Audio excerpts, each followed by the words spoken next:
కళ్యాణాద్భుతగాత్రాయ కామితార్థప్రదాయినే శ్రీమద్వేంకటనాథాయ శ్రీనివాసాయతే నమః. స్వామివారికి కళ్యాణ మహోత్సవంలో సుముహూర్తాన్ని జరిపించినాక ఆచార్య స్వాముల వారు తర్వాత కన్యాదానం చెయ్యాలి కాబట్టి స్వామివారికి ఒక గొప్పదైనటువంటి సంకల్పాన్ని చెప్పారు. ఇప్పటి వరకు అసలు కన్యాదానం చేయటంలో ఆంతర్యం ఏంటంటే అమ్మవార్లు ఇద్దరు కూడా ప్రకృతి స్వరూపులు.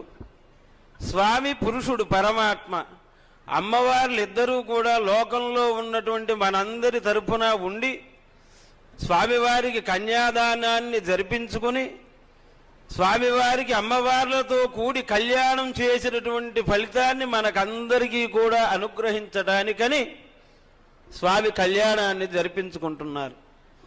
అట్లా ఈ కళ్యాణంలో మహాసంకల్పం అనేటువంటి దాన్ని చెప్పి ఈ కన్యాదానం చేయటం వల్ల సమస్త యజ్ఞ ఫల ప్రాప్త్యర్థం వైకుంఠలోక ప్రాప్త్యర్థం, ఆ వైకుంఠలోకం అంటే స్వామివారు ఉండేటువంటి లోకం అన్నమాట. దాన్ని మోక్షం అంటారు. సాలోక్య సామీప్య సారూప్య సాయుధ్యమితి చతుర్విధ మోక్ష ఫల సిద్ధ్యర్థం అని చెప్పారు. 4 రకాల మోక్షాలు ఉంటాయి. ఆ మోక్షాలన్నీ కూడా అందరికీ దక్కాలి స్వామి. ఇంకా ఏం చెప్పారు? ధర్మార్థ కామమోక్ష చతుర్విధ పురుషార్థ ఫల సిద్ధ్య, ధర్మము అర్థము కామము మోక్షం ఇవన్నీ కూడా అందరికీ ప్రాప్తించాలి స్వామి అని ఆ స్వామికి విన్నవించారు.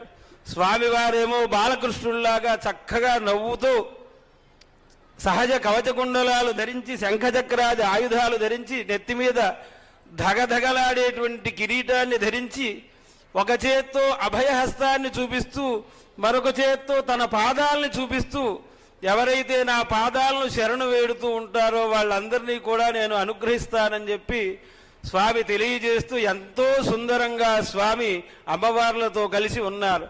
ఆ తదుపరి కార్యక్రమాన్ని ఆచార్య స్వాములు జరిపిస్తూ ఉన్నారు. శ్రీ విష్ణు సంకల్పిత దయా